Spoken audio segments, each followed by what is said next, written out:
On a quiet Monday morning, my son dropped a yellow folder on my kitchen table and said, "Dad, pack your things, make room for your grandson's family."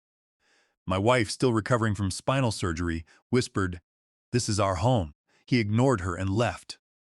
When I opened the folder, I found a moving truck reservation room assignments and their plan to force us out. But they had overlooked one crucial detail hidden in the property documents. "I'm grateful you chose to spend your time here with me today. Let's start a conversation. Tell me in the comments where you're joining from. Your country, your city, even just your time zone. You'd be surprised how much it means to know you're out there." I want to tell you about the morning my son put a moving truck folder on my kitchen table and told me, not asked, told that my wife and I had 2 weeks to pack. It was a Monday, early September, the kind of morning that still carries a little summer in it. Warm enough that I'd left the kitchen window cracked while the coffee brewed. Evelyn was in the armchair by the back window, her reading glasses on a paperback open across her lap. 3 months out from spinal surgery, and she finally started sleeping through the night again. I remember thinking, standing there, listening to the coffee drip, that things were beginning to feel steady, that the hard part was behind us. I should have known better. Steady, in my experience, is just the world holding its breath. The sound of Preston's car in the driveway didn't alarm me. He'd been stopping by often since Evelyn's surgery, him and Monica, sometimes with Zachary and the grandkids. I'd taken it as a good sign, a family pulling together. I poured a second mug and set it near the edge of the counter the way I always do when company comes. What I didn't expect was the sound of more than one car door, then two, then four, then the high, bright voices of children spilling into the yard before anyone had knocked. Preston came in first. My son is 48 years old, broad-shouldered with the kind of confidence that fills a room before he does. He manages sales at a car dealership across town, good at talking, good at smiling, good at making you feel like whatever he's about to say is the most reasonable thing in the world. Behind him came Monica, his wife 45, and polished in the way that always made me feel slightly underdressed in my own home. Then Zachary, our grandson 27, with his wife Hannah and their 2 boys, who immediately started running laps around the kitchen table like it was a racetrack. "Well," I said, grinning, "this is a Monday morning surprise." Preston didn't smile back. He set a yellow folder on the table flat, deliberate like he was presenting a case, and pulled out a chair, not a guest sitting down, a man taking a seat at his own desk. "Dad," he said, folding his hands, "we need to talk about the house." Evelyn looked up from her book. I watched her hand go still on the page. "What about the house?" I asked. "Zachary lost his rental. Preston said it the way you'd report the weather. The landlord didn't renew. He's got 2 kids, Hannah's working part-time, and they need somewhere stable. This house has 3 bedrooms. You and Mom only need one." I set my coffee mug down carefully. "Preston, what exactly are you saying?" He leaned forward, elbows on my kitchen table, and the smile he gave me was patient in the way that made my chest tighten, the smile of a man who had rehearsed this. "I'm saying we've handled everything, Dad. There's a place on Birch Avenue, smaller, easier to maintain, 1 floor. Perfect for the 2 of you at this point in your lives. Monica and I looked it over. It's a good fit." Monica stepped in right on cue, her voice warm as a sales pitch. "We've already coordinated with the building manager. You 2 just need to show up. We'll handle the rest, moving truck, packing, all of it." My hands were steady on the counter. My heart was not. At this point in our lives, I repeated, "Dad." Preston's voice dropped half a register. "You're 75. Mom is still recovering. This house is too big for 2 people, and Zachary's family needs the stability. It makes sense. The logical thing, the family thing, is to make room." Evelyn placed her book on the side table. It made a small, soft sound. She pushed herself to the edge of the armchair, and I could see the effort it cost her, the slight grimace she'd never admit to the careful way she straightened her spine. She said quietly, but clearly, "This is our home." Preston looked at his mother. Something moved behind his eyes, a flicker quick as a blink, and then he looked away, just past her shoulder, like she'd said something inconvenient he could simply redirect around. "Mom, I understand this feels sudden." "It doesn't feel sudden," she said. "It is sudden." Zachary, standing near the refrigerator with his hands in his pockets, looked at the floor like he wished he could become part of it. Hannah was trying to manage the boys who had graduated from running laps to opening cabinet doors. I noticed she hadn't met my eyes once since walking in. Preston stood up. His patience had a time limit and we'd apparently reached it. Dad. His voice climbed sharp at the edges now. Don't make this difficult. Zachary has 2 kids. You've had your time in this house. Make room for your grandson's family. That is what families do. That is what decent people do. The kitchen went tight and airless. I looked at this man, my son, this boy I had coached through Little League and driven to SAT prep and loaned money to for his first car, standing in my kitchen telling me to vacate it. And something inside me, something that had been quiet and accommodating for 75 years, went very, very still. Not calm, still. The way a room goes still before a storm makes its intentions clear. You need to hear me say something, Preston, I said, and my voice came out level in a way that surprised even me. This house is not available, not for Zachary, not for you, not for anyone we haven't invited in. Do you understand what I'm telling you? Preston stared at me. For a moment, just a moment, something flickered across his face that I hadn't seen since he was a teenager caught in a lie, then his jaw set. We'll talk about this when you've had time to think it through. He picked up his car keys from the counter. Zachary, let's go. He walked out. Monica followed, murmuring something about giving us space. Zachary glanced back at me once before he went through the door, his eyes unreadable. Something apologetic buried in there. Or maybe that was just what I needed to see. The kitchen door clicked shut. Evelyn let out a slow breath. I crossed the room and sat beside her close enough that our arms touched. Her hand found mine and gripped it harder than I expected from a woman still working her way back from surgery. Her fingers were ice cold. Gordon, she said softly. That folder he left on the table. I turned. The yellow folder was still there, exactly where Preston had set it, like a bill he'd already decided we'd be paying. I see it, I said. He didn't take it with him. I looked at it a moment longer. Then I squeezed her hand and told her the only true thing I had to offer right then. I know, Evie. I know he didn't. After they left, I sat down in the armchair by the living room window, the one Evelyn has called my old man throne for the better part of 2 decades. And I stayed there for a long time, watching the September light move across the floor. Evelyn had gone to lie down. Her face, when I'd walked her to the recovery room, had the particular blankness of a woman holding herself together through sheer will, not wanting to add her hurt to mine. I'd kissed her forehead. I'd told her to rest. Then I'd walked back to the living room and sat down with nothing but the afternoon and the weight of the morning. Here is something I've never told anyone. The first time I walked through this house, I cried. Not in front of the realtor. I held it together through the showing, through the paperwork, through the handshake. I cried in the car afterwards, sitting in the parking lot of a Denny's, because I was 33 years old and I had just signed my name to something that would take me the rest of my working life to pay off. And it was the most terrifying and the most right thing I had ever done. We moved into 414 Clover Street in the spring of 1987. Evelyn was 5 months pregnant with Preston. We had a mattress on the floor of the master bedroom and a card table in the kitchen because we couldn't afford furniture yet. And I remember her laughing this full, unguarded laugh when she realized the card table only had 3 working legs and kept tilting.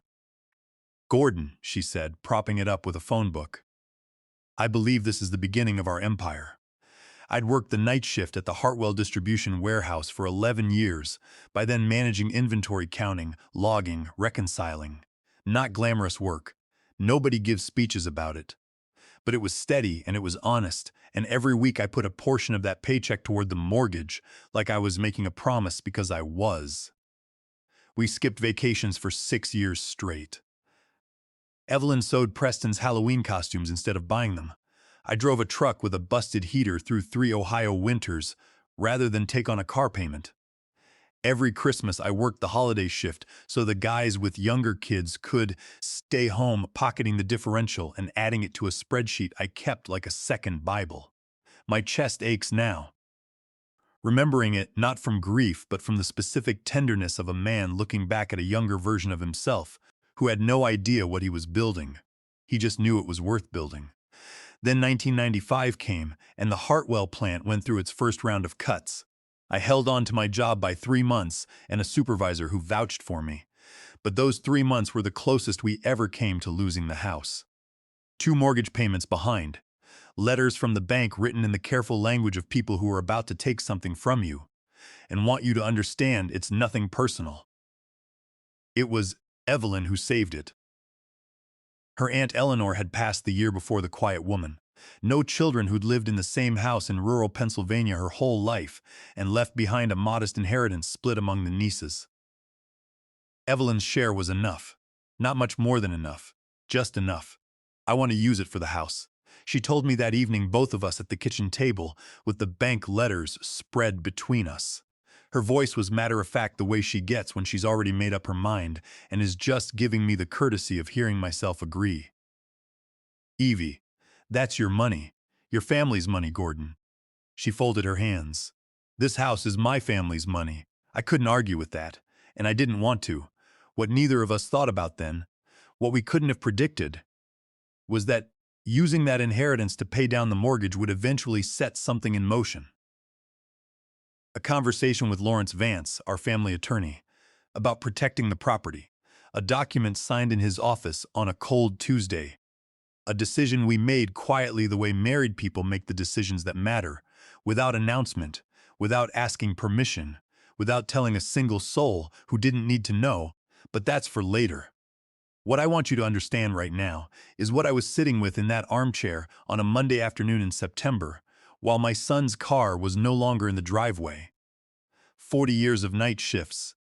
6 Christmases worked so other men could be home, a card table held up by a phone book, and a woman laughing at it like it was the beginning of an empire. I pushed myself out of the chair and walked slowly through the house, the way you walk through a place when you're trying to remember why it matters. I ran my hand along the kitchen door frame. I'd replaced that frame myself in when dry rot got into the bottom. I looked at the corner of the hallway where Preston had measured his height every birthday until he was 17. Pencil marks I'd painted over twice, but somehow always left the faintest ghost of. I stood in the doorway of Evelyn's recovery room, the room I'd spent 3 weekends converting, ripping out the old carpet, installing grab bars, laying non-slip flooring. And I looked at the hospital-grade bed, the walker folded neatly beside the nightstand, the reading lamp angled so she could see without turning her neck. My throat tightened so fast it startled me. Not sadness, exactly. Something closer to fury wearing sadness as a coat. Preston had stood in my kitchen this morning. This kitchen I had paid for with my back and my years and my skipped vacations, and he had told me I didn't need it anymore. He had looked at his mother's recovery room and seen a playroom for his grandchildren. He had put a folder on my table and called it a solution. While I walked back to the kitchen, the yellow folder was still sitting exactly where he'd left it, right in the center of the table, the way you leave something for someone to pound. I stared at it for a long moment. The light outside was going orange now, early September, bleeding toward evening, and the house was quiet except for the faint sound of Evelyn's television murmuring from the back room. I pulled out a chair, sat down, put both hands flat on the table, one on each side of the folder. Preston had been in a hurry to leave, but he hadn't taken this. Nobody forgets a folder on a kitchen table by accident, not when that folder is the whole point of why you came. My heart was beating harder than it should have been for a man just sitting still, because something told me the same instinct that had kept inventory accurate for 40 years. The same instinct that knew, when a shipment was short before the count was finished, that whatever was inside that yellow folder was not what today had looked like on the surface. I reached out and opened it. There is a particular kind of cold that has nothing to do with the temperature in the room. I felt it the moment I pulled the first page out of that yellow folder, a chill that started somewhere behind my sternum and spread outward slowly, the way ice forms on a still pond. Not fast, not dramatic, just steady and inevitable and deeply, deeply wrong. The top sheet was a U-Haul reservation confirmation. Printed, not handwritten. Printed on the company's letterhead with a booking reference number and everything. The rental date was listed as the second Saturday of September. The pickup location was a U-Haul center on Route 40. The delivery address, and this is where my hands started to feel like they belonged to someone else, was 414 Clover Street. My address. The reservation had been made 8 weeks ago. 8 weeks. Evelyn had still been in the hospital 8 weeks ago. She had still been learning to sit up without help 8 weeks ago. And my son had already booked a moving truck to my house. He never asked. I said out loud to nobody, to the empty kitchen. He never once asked. I turned to the next page. It was a handwritten note on a small sheet of pink notepaper. Monica's handwriting. I recognized the looping, oversized letters she'd used on birthday cards for years. But this wasn't a birthday card. It was a room assignment chart. Master bedroom, Zachary and Hannah. Back recovery room, kids' playroom. Remove medical equipment first. Gordon and Evelyn studio, Birch Avenue. She had written remove medical equipment first, the way you'd write pick up milk. Like it was a line item. Like my wife's grab bars in her hospital bed and her walker were inconveniences to be cleared out before the real tenants arrived. My jaw tightened so hard my back teeth ached. I kept going. The next few pages were printouts, screenshots actually, of a group text chain. The chat was named Moving Day with a little truck image next to it. There were 9 names in the thread. Mine was not among them. The earliest message was dated 6 weeks back. It was from Monica. Okay everyone, locking in the second. Who has a truck or knows someone? We need at least 2 able-bodied helpers for the heavy stuff. Preston replied. I'll handle the U-Haul. Zachary, you and Hannah start packing what you want to keep from the rental. And then, and this is the message that made my vision blur at the edges, Zachary had written back, Grandpa's place is actually really nice. The backyard is huge. The kids are going to love it. Grandpa's place, not the house, not where Grandpa and Grandma live. Not even a question mark at the end. No, do you think they'll be okay with this? Just Grandpa's place stated like a fact. Like a transfer of ownership that had already cleared paperwork I hadn't signed. I pressed one hand flat against the table to stop it from shaking. The next message was from someone named Patricia B. Daniels, Aunt Patricia, his late mother's sister, a woman I'd seen twice in the past decade. So sweet that the family is coming together like this. Gordon and Evelyn must be relieved to have help. Relieved? She thought we were relieved. Because nobody in that group chat, not one single person, had thought to mention that Gordon and Evelyn had not been told. That Gordon and Evelyn had not agreed. That Gordon and Evelyn were not participants in this plan. They were the property being transferred. I sat back in my chair and looked up at the ceiling. The kitchen light buzzed faintly. Outside, a car passed on the street, headlights sweeping briefly across the window, and then the dark came back. You didn't make a mistake, I said, and my voice came out rough, like something scraped. You made a schedule. I looked back down at the pages spread across my table, at the booking confirmation, at Monica's pink notepaper, at 9 people in a group chat, planning a moving day for a house that didn't belong to a single one of them. I thought about those past 2 months. Preston and Monica stopping by, always cheerful, always helpful. Preston carrying groceries and Monica bringing flowers for the kitchen counter. I had taken it as family pulling together in a hard time. I had felt grateful. My stomach turned over hard. They hadn't been visiting. They had been inspecting. Every "How are you holding up, Dad?" And "Let us know if you need anything." Every single visit had been reconnaissance. They were walking through my rooms and calculating square footage and deciding which of my walls needed a fresh coat of paint before the new family moved in. I gathered the pages back into the folder. I set it exactly where Preston had left it, center of the table squared up, and I stood up slowly because my knees weren't entirely steady, and I wasn't going to let even an empty kitchen see me stumble. I turned off the light. In the dark, I stood there for a moment, and I made myself a promise, a quiet one. The kind that doesn't need witnesses, because the person making it is the only one who has to keep it. You want to play this like a business transaction? Then let's be businesslike. I went upstairs and I did something I hadn't done in years. I slept on my side of the bed in my house, and I slept like a man who has just figured out exactly where he stands. In the morning, I was going to need to take a drive. I left the house at 7 in the morning, while the sky was still deciding what kind of day it wanted to be. Evelyn was asleep. I wrote her a note, went for a drive back before 10, coffee's ready, and set it against the sugar bowl where she'd see it first thing. Then I backed the car out slowly, the way you do when the neighborhood is still quiet, and you don't want to be the one who disturbs it. 318 Birch Avenue was 12 minutes from our house. I know because I watched the clock the whole way, noting every turn, every stoplight, every moment the GPS wanted me to go somewhere I didn't want to go. 12 minutes. That's what Preston had decided was close enough for his parents. Close enough for a 72-year-old woman still relearning how to walk across a room without wincing. The building came into view, and I pulled to the curb and sat with the engine running for a moment. It was a 4-story brick building, the kind that was probably considered solid when it went up in the 60s, and had been coasting on that reputation ever since. The exterior paint was doing its best. A row of metal mailboxes flanked the front entry, several of them dented. There was no ramp from the sidewalk, just 2 concrete steps up to the glass lobby door, the edges worn smooth by decades of foot traffic. "All right," I said to nobody. "Let's see it." Inside the lobby, a man in his 50s was sorting mail behind a low. The building manager, as it turned out, a heavy-set fellow named Mr. Dalton with reading glasses, pushed up on his forehead and the look of a man who had answered every possible question about this building at least 4 times, and was prepared to answer them all again. "Help you?" he said, not unkindly. "My son contacted you recently about a unit," I said.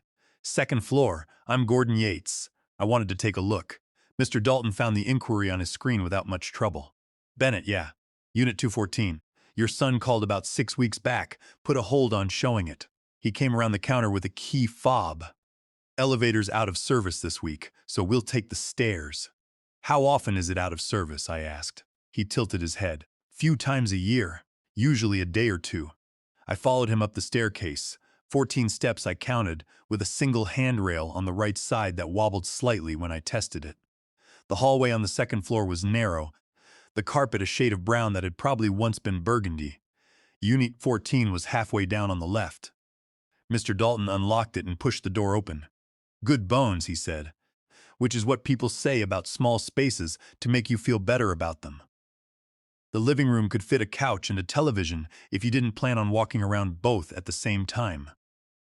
The kitchen was galley style, 1 person wide, and the window above the sink looked directly into the brick wall of the adjacent building. I moved through it all, slowly cataloging the way 40 years of inventory management had trained me to see a space for exactly what it was and not what someone was telling me it could be. Then I got to the bathroom. I pushed the door open and stood in the doorframe, and I understood immediately why something had been nagging at the back of my mind all morning. The bathroom door was 28 inches wide. Now, I know that might not mean anything to you right off, so let me explain it the way it landed on me. Evelyn's wheelchair, the one she uses when her legs won't cooperate after a long day, is 25 in across. It would fit through that door. Barely. With maybe 1.5 inches to spare on each side. But getting a wheelchair through a door is only part of the problem. The other part is what happens once you're inside. You need room to position the chair alongside the toilet. You need room for another person, a caregiver, a husband, anyone helping to stand beside you and assist. You need space to turn, to maneuver, to do the ordinary human things that become complicated when your body is still healing from surgery, and the world wasn't designed with your recovery in mind. This bathroom had none of that space. There was no grab bar beside the toilet, no non-slip surface on the floor, no room for a second person to stand without pressing against the sink.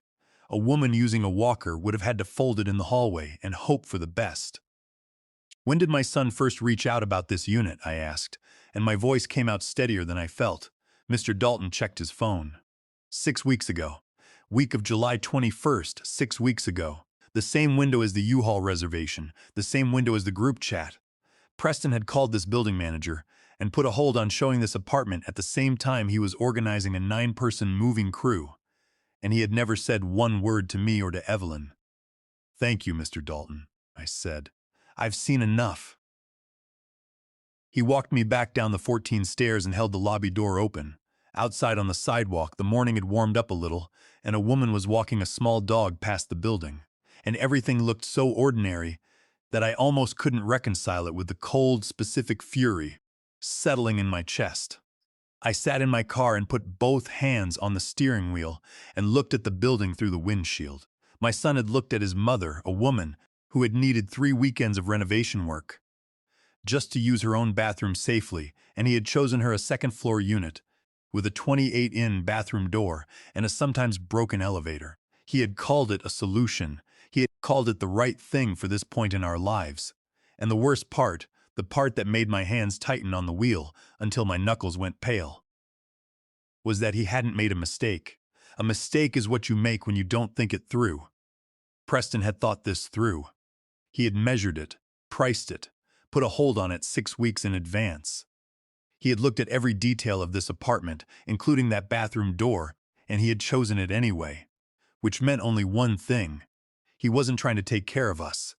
He was trying to move us somewhere we'd be out of the way. I started the car, pulled out onto Birch Avenue, and as I drove the 12 minutes back to Clover Street, I kept coming back to one question that I couldn't shake loose, no matter how many stop signs I sat at. If his plan for us was this careless, what was his plan for the house? I pulled into my driveway and sat for a moment before going inside.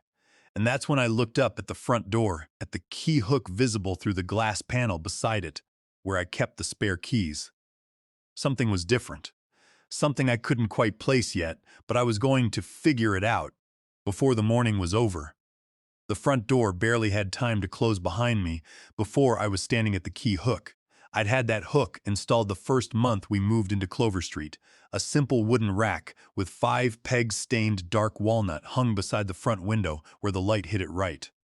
For 38 years, I'd known exactly what was on it.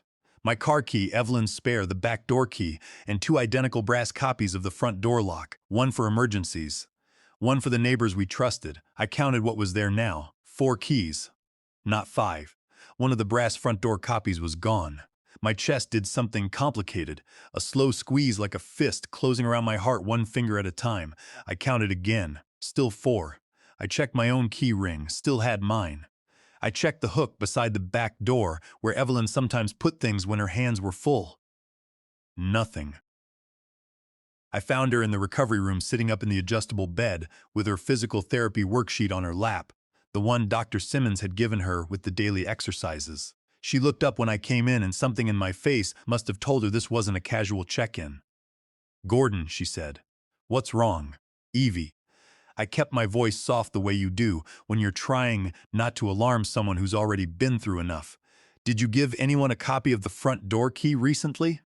Her hand stilled on the worksheet. I watched the memory move across her face, a ripple, then a small crease of uncertainty between her brows. "Monica asked," she said slowly. "About a month ago. Maybe 6 weeks. She said it was of an emergency. In case something happened to one of us when you weren't home."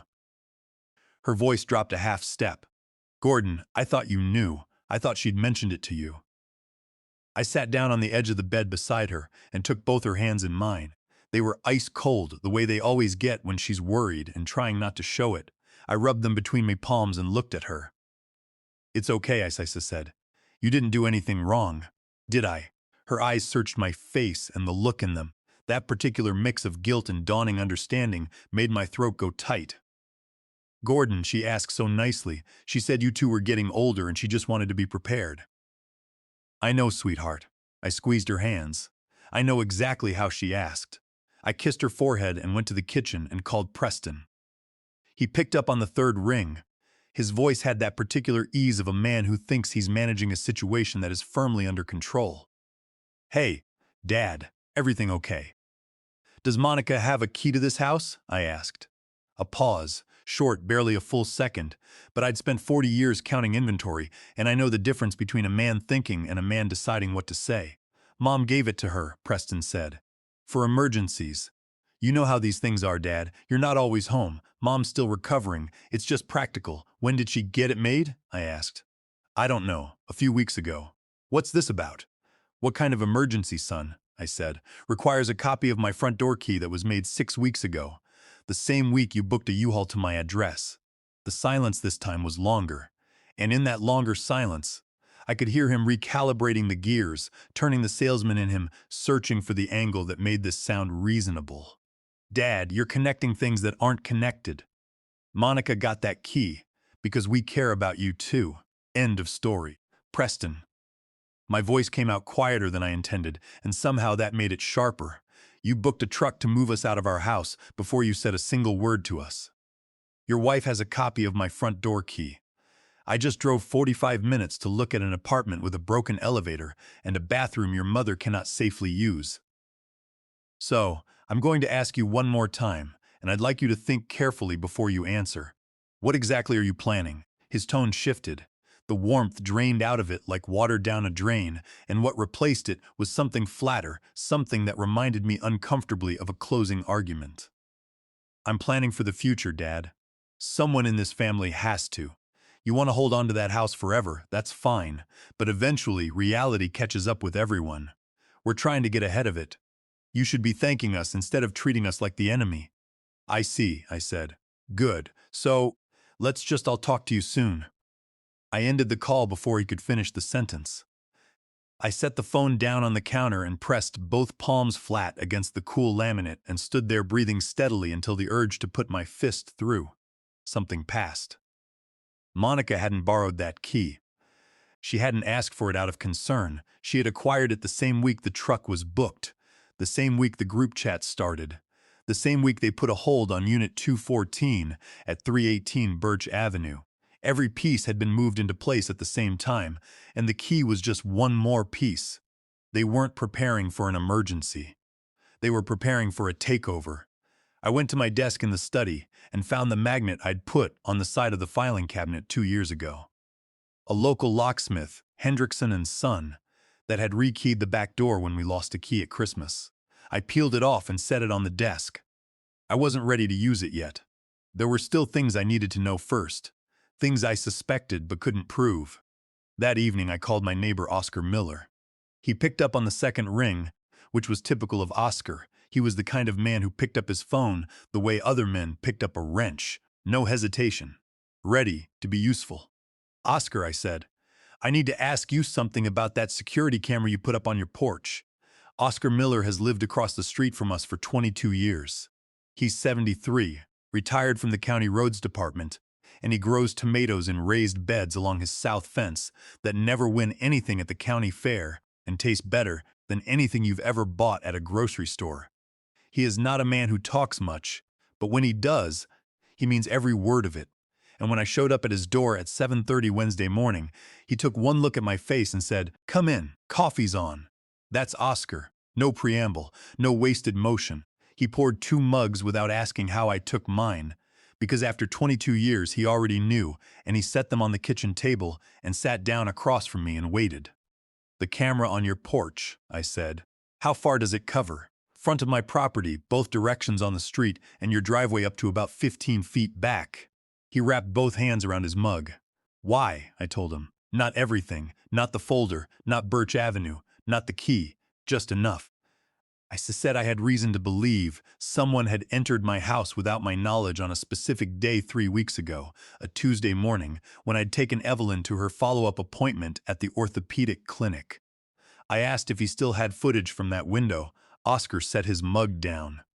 He got up without a word, went to the small desk in the corner of his living room, and came back with a laptop.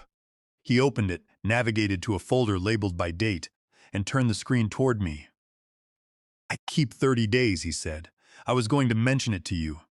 Something felt off, but I didn't want to start trouble if it turned out to be nothing.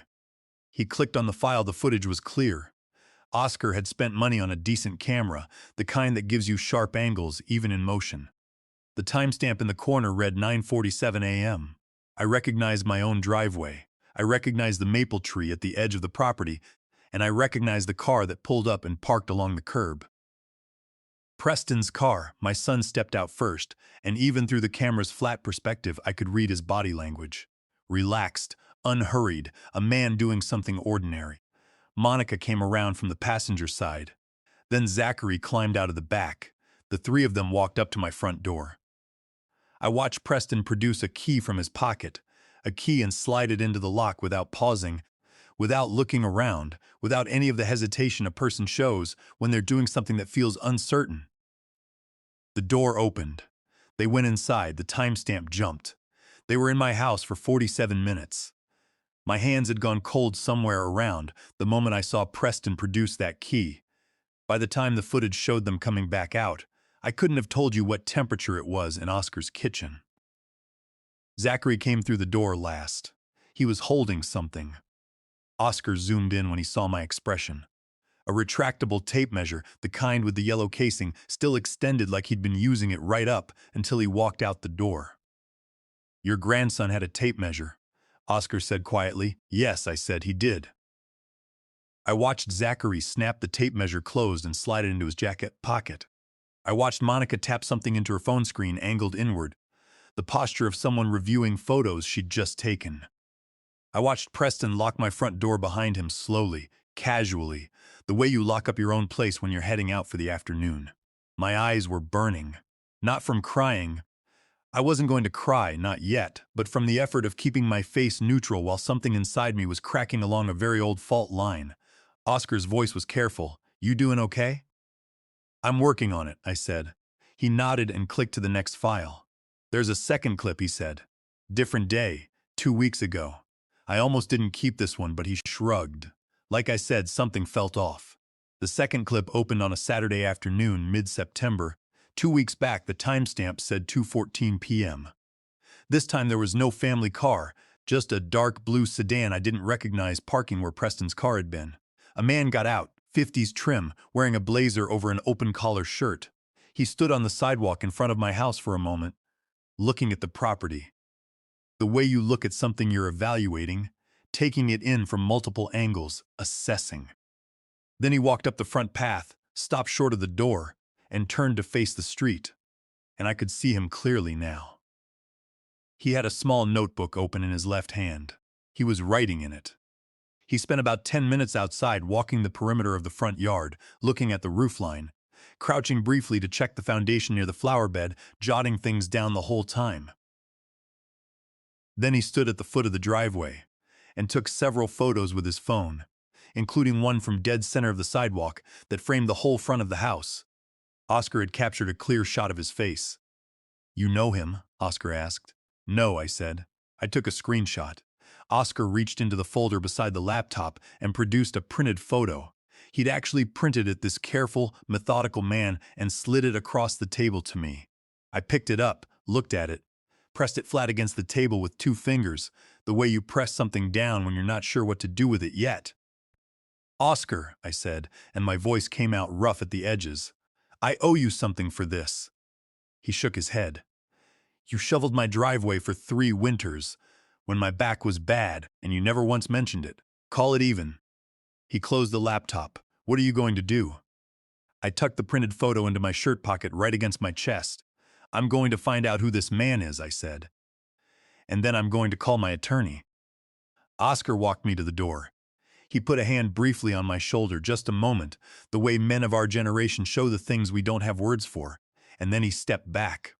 "You need anything else from that camera?" he said. "You ask." I thanked him and crossed the street back to my house. And as I walked, I reached up and touched the shirt pocket where the photo sat. 47 minutes in my house with a tape measure.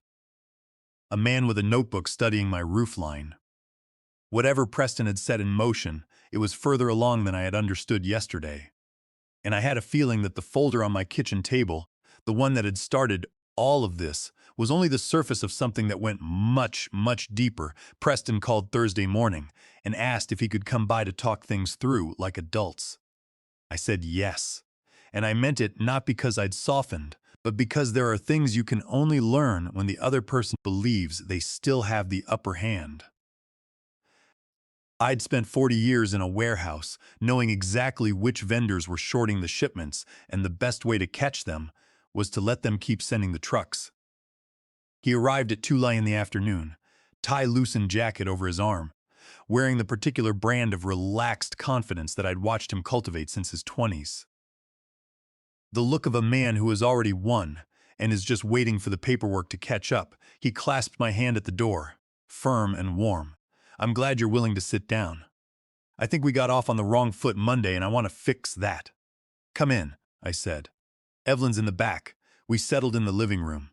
Preston sat forward in the armchair across from me, elbows on his knees, the posture of a man who'd learned in sales training that leaning in signals sincerity. He started talking about family solutions, about transition plans, about how he and Monica had really thought this through and just wanted what was best for everyone. I listened. I nodded at the right moments, and then Evelyn called my name from the recovery room. I excused myself and went down the hall.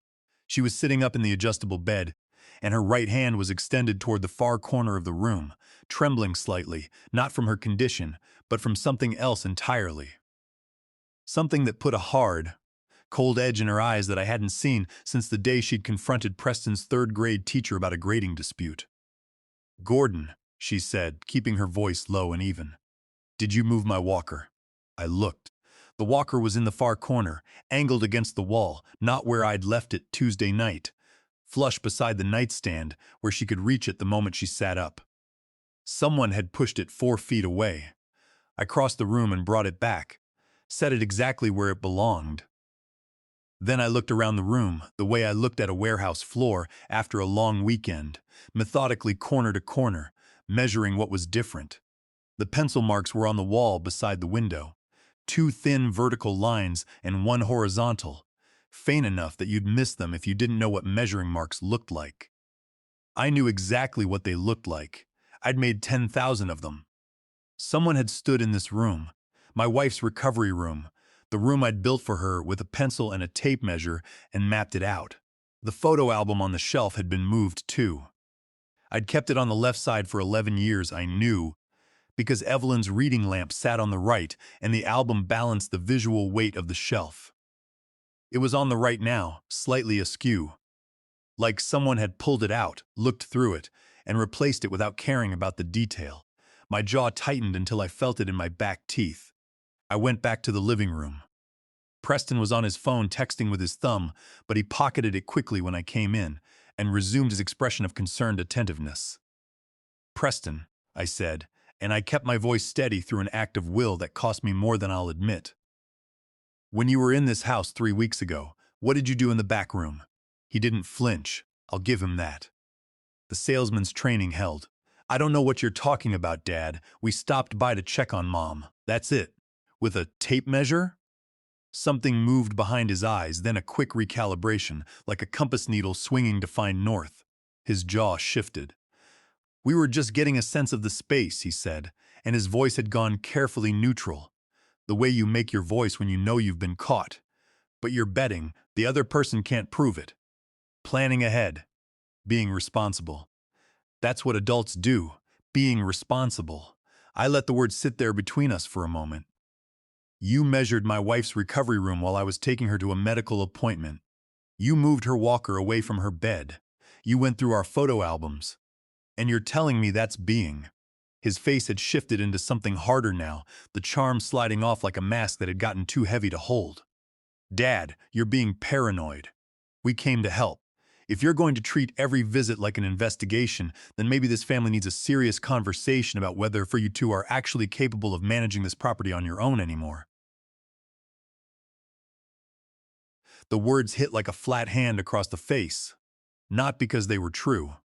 Because I recognized the move. I'd seen it in 30 years of contract disputes. When you can't defend your position, you attack the other person's credibility. Evelyn appeared in the doorway of the living room. She'd made it without her walker, one hand trailing along the hallway wall, and the effort of it showed in the set of her mouth. But her eyes were absolutely clear. "Preston Yates," she said. "And God help me, her voice didn't shake at all. You moved my walker 4 feet from my bed. I am recovering from spinal surgery. If I had gotten up in the night and reached for it, and it wasn't there, I could have fallen. Do you understand what I'm telling you?" Preston's mouth opened, then closed. "Mom, I don't." Her voice cracked like a ruler on a desk. "Don't tell me you didn't. Don't stand in this room and tell me what I know happened in my own home." I crossed to Evelyn and put my hand under her elbow gently, just enough to let her know I was there. I looked at my son. "I think you should leave now, Preston." He grabbed his jacket from the arm of the chair. At the doorway, he paused and looked back at me, and something in his expression made my heart ache. Even through all the anger, a flash of something young and cornered and frightened that disappeared almost before I could name it. "This isn't over," he said. "No," I agreed. "It isn't."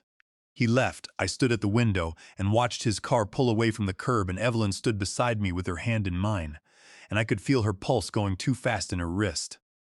Not from the walk down the hallway, but from everything that had just happened in this house. "Gordon," she said softly, "call your attorney." I'd already decided. I just needed to hear her say it. I've known Lawrence Vance since 1994. He drew up our wills the year Preston started high school, handled the title paperwork when we refinanced in 2001, and once spent 45 minutes on the phone talking me out of a lawsuit over a property line dispute with a neighbor 3 houses down. A dispute that, looking back, I would have lost badly and expensively. Lawrence is the kind of attorney who answers his own phone, knows your file without having to look it up, and delivers bad news the way a good doctor does, straight, clear, and without enjoying it. He picked up on the second ring. "Lawrence," I said, "I need your help, and I think I needed it sooner than I'm calling." "Gordon." His voice was warm, unhurried, the voice of a man with good leather chairs in his office who has seen most of what human beings do to each other and is no longer surprised by any of it. "Tell me what's happening, I told him. All of it, from the yellow folder on Monday morning to the U-Haul reservation dated 8 weeks back, from the copied key to the apartment on Birch Avenue, with the 28-in bathroom door from Oscar's camera footage to the pencil marks on the wall of Evelyn's recovery room. I talked for 18 minutes straight, and Lawrence listened without interrupting once, which is one of the things I've always respected about him. He lets you finish before he starts thinking out loud. When I was done, the line was quiet for exactly 3 seconds. "Gordon," he said, "you did the right thing calling, but I need to ask you something important before we talk about next steps. Do you still have the trust documents? The ones we drew up in 1995 and amended in 2022? My heart did a slow, careful thud. "They're in the fireproof box," I said. "Same place they've been for 30 years. Blue metal bottom shelf of the study closet." "Good." I heard Lawrence exhale. Not relief exactly, more like a man setting down a weight he'd been prepared to carry. "I'm going to say something, and I want you to really hear it. Preston is about to discover that he has been planning to take something that was never actually available for him to take." I gripped the phone a little tighter. "Tell me what you mean." "A revocable living trust," Lawrence said, and his voice shifted into the measured clarity he uses when he's explaining something that matters. "Is a legal arrangement where you transfer ownership of your property, your house in this case, into a trust that you yourself control. You and Evelyn are what we call the trustees, which means you make all the decisions about the property for as long as you're both living. You can sell it, renovate it, refinance it, anything you'd normally do as an owner. Nothing changes in your daily life." "I know all this, Lawrence," I said. "We signed it." "I know you do. I'm explaining it because what comes next is the part Preston doesn't know." A brief pause. "When we amended the trust in 2022, when you and Evelyn came in quietly, without telling anyone, we changed the successor provisions. The instructions for what happens to the property after both of you are gone. Preston has always assumed he was the primary heir. He assumed that because nobody ever told him otherwise, and because you and Evelyn never corrected that assumption, he has spent years treating your house like an inheritance he was just waiting to collect." My throat felt tight. "And the amendment changes that entirely," Lawrence said. And there was something in his voice, not satisfaction, but a particular firmness, the tone of a man who helped build something solid, and is glad it's still standing. "But Gordon, what concerns me more right now isn't the inheritance question. It's what you've described happening this week. Your son used a duplicated key to enter your home without your permission. He and his family measured rooms and photographed the interior while you were away. Those are not gray areas. What are they then?" "In Ohio," Lawrence said, "entering someone's property without consent, even with a key the homeowner didn't authorize, can constitute criminal trespass. At minimum, it's civil trespass. The fact that he's your son doesn't change the legal classification. It just makes it more painful." I pressed the heel of my hand against my sternum. The ache there had been building since Monday, and I'd been calling it indigestion. "What do I need to do?" I asked. "First, don't change the locks yet, not until I tell you it's legally clean to do so, because timing matters in these situations. Second, come see me tomorrow morning. Bring the trust documents if you can. But either way, I need to see you in person. Another pause. And Gordon, there's something else I need to discuss with you when you're here. Something that came to my attention about 2 years ago. At the time, the bank had already denied the application, and I couldn't verify who had submitted it. I didn't want to alarm you over something I couldn't yet prove. I waited too long. I'm sorry I didn't call you sooner. The way he said it made my stomach drop 3 in. What kind of something? I asked. Tomorrow, he said quietly but firmly. I'd rather show you in person. It's not a conversation for the phone. After we hung up, I went to the study. The closet smelled of cedar and old paper, the particular smell of a room that holds things you don't open often but can't afford to lose. I found the blue metal box on the bottom shelf, exactly where I'd put it in 1995, and checked twice a year every year since the way you check a smoke detector. Not because you expect a fire, but because you respect the possibility of one. I lifted it out and carried it to the desk. I didn't open it. I just set both palms flat on the cool metal lid and stood there in the quiet of my study with the weight of 30 years under my hands.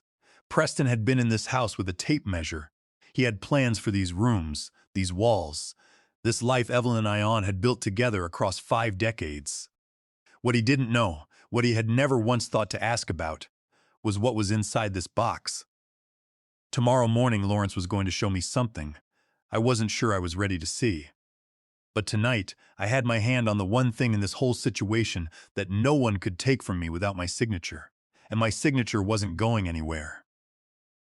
Before I walk into Lawrence's office and show you what was sitting in that red folder, I need to know you're still with drop the number 9 in the comments right now. That's all. Just 9. Because what I'm about to tell you is something I never expected to find, and I don't want you to miss it.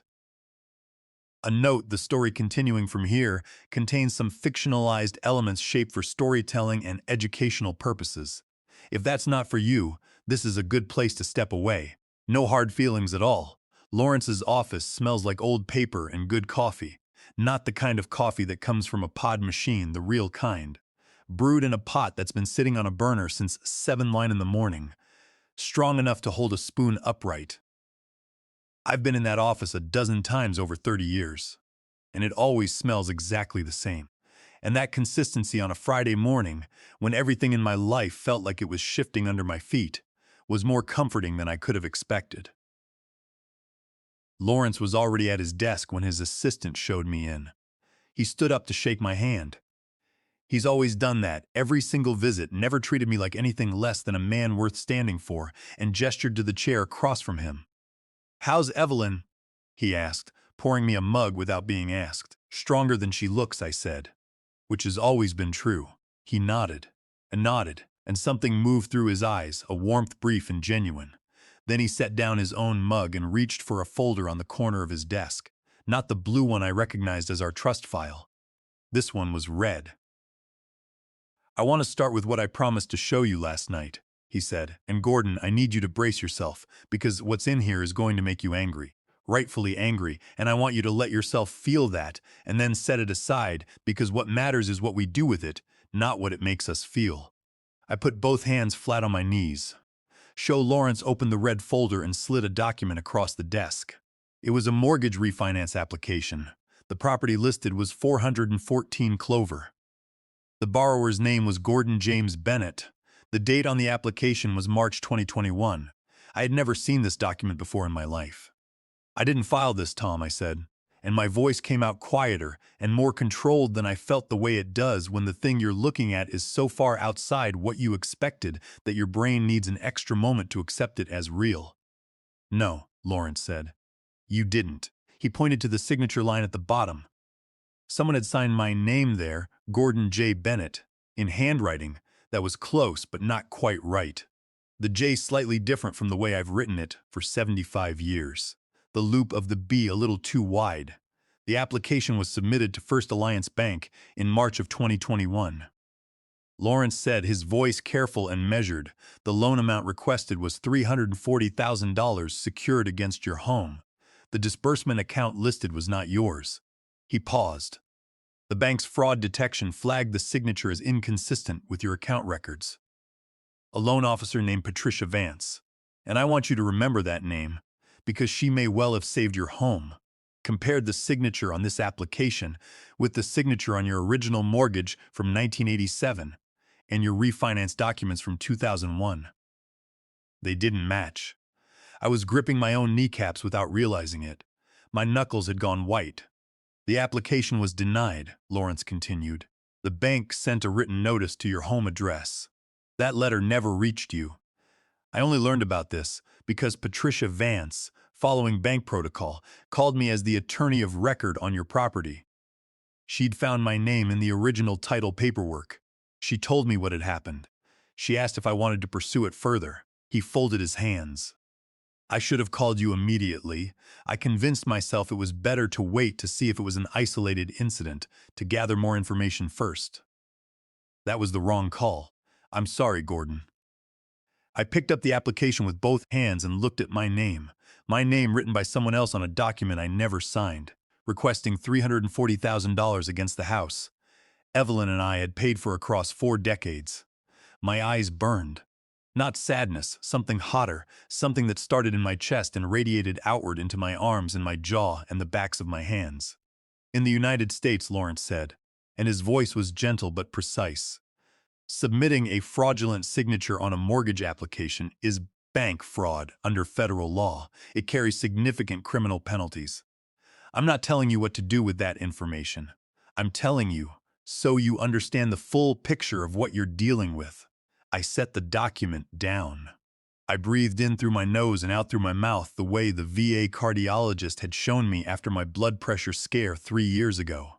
And I waited until my hands steadied before I spoke. Lawrence said, "Tell me about the trust." He closed the red folder and opened the blue one.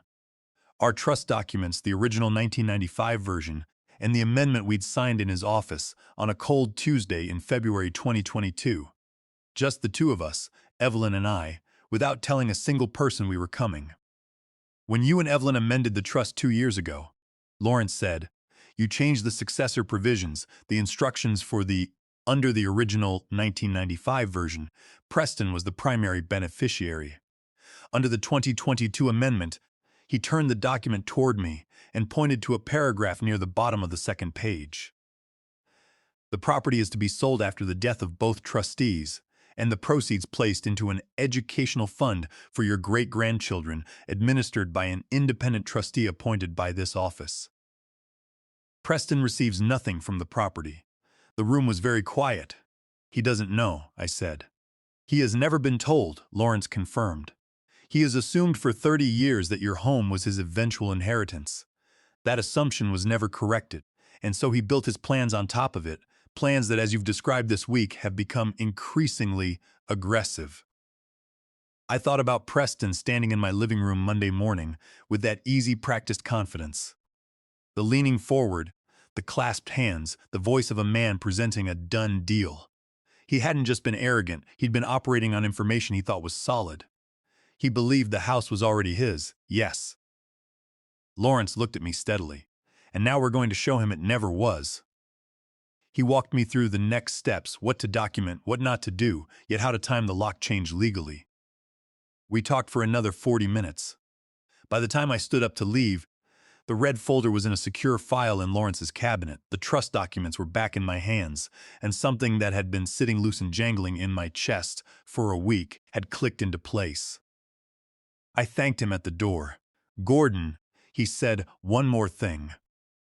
When I spoke to Patricia Vance at the bank, she mentioned the denied application had been accessed twice afterward.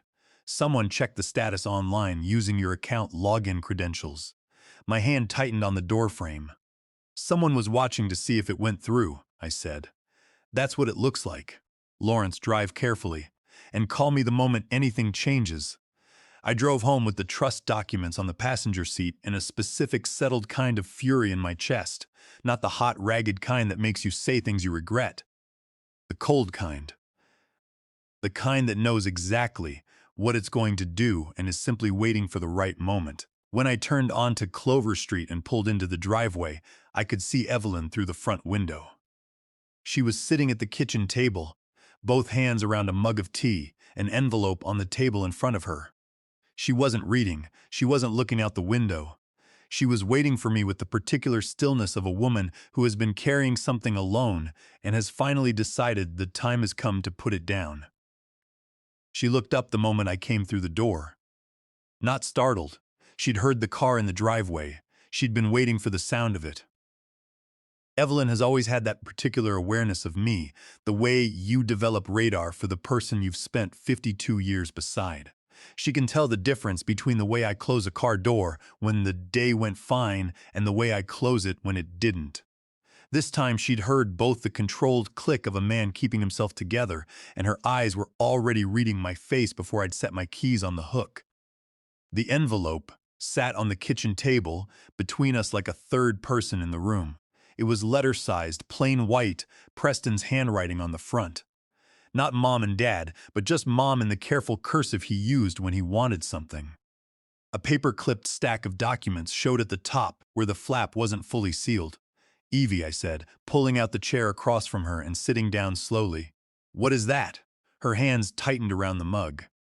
Her knuckles went pale against the ceramic and she pressed her lips together the way she does when she's decided to say something that's going to cost her.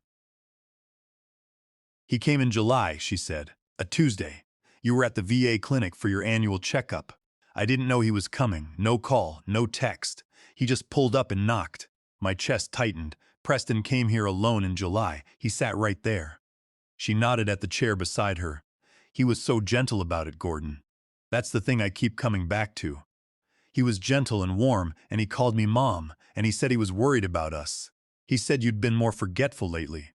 "I haven't been forgetful. I know that." Her voice cracked slightly at the edges. "I know that." But he said it so casually, like it was already established, like I'd already agreed with him about it. And I felt myself nodding, even though I didn't mean to, because that's what Preston does. He creates consensus that doesn't exist. She pushed the envelope across the table toward me. "He said there were some documents that needed to be handled for protecting the house. He said it was just routine estate planning, nothing dramatic, just updating some paperwork so that everything would be in order if something happened to one of us." Her voice dropped half a register. "He put a pen in my hand, Gordon. He actually put the pen in my hand." I opened the envelope with hands that were steadier than they had any right to be.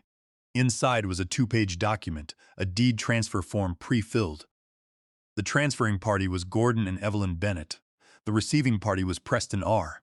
There was a signature line at the bottom for each of us, and beside Evelyn's line, a small yellow sticky arrow pointing directly at the blank. Somebody, Preston or Monica. I would never know which had pre-filled every field except the signatures.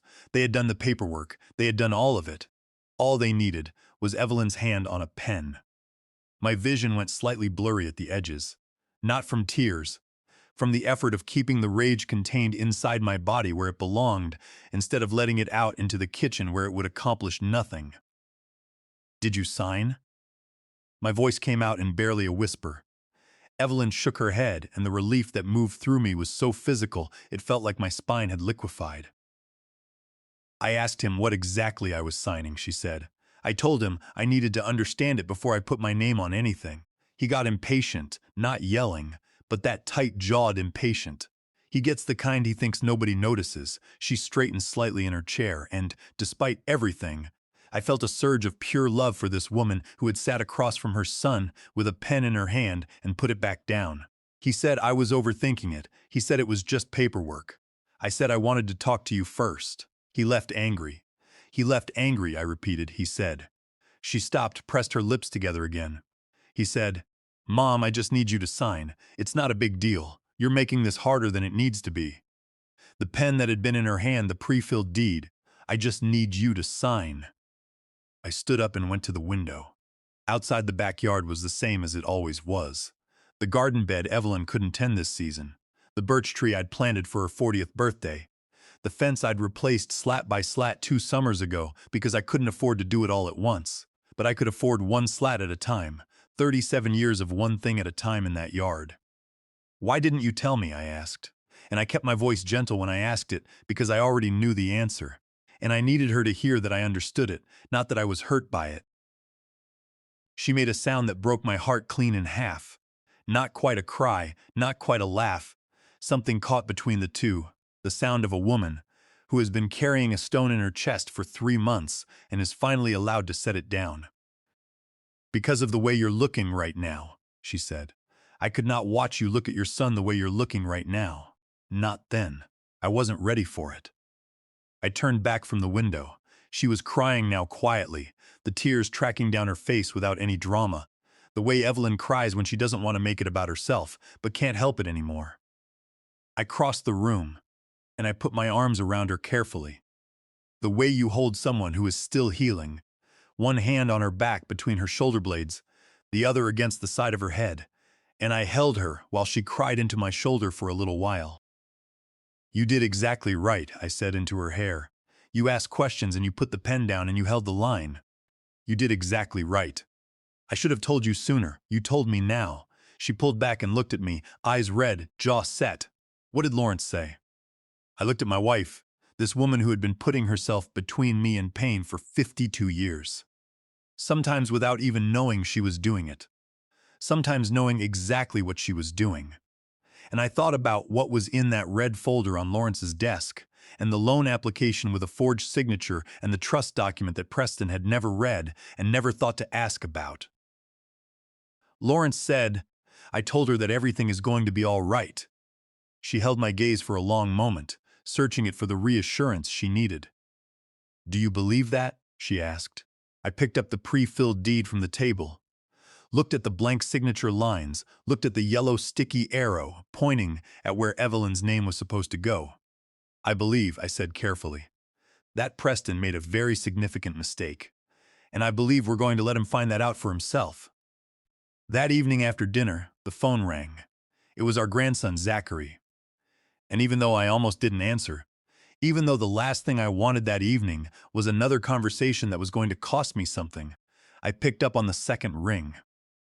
Because you always pick up when it's family, even now, maybe especially now.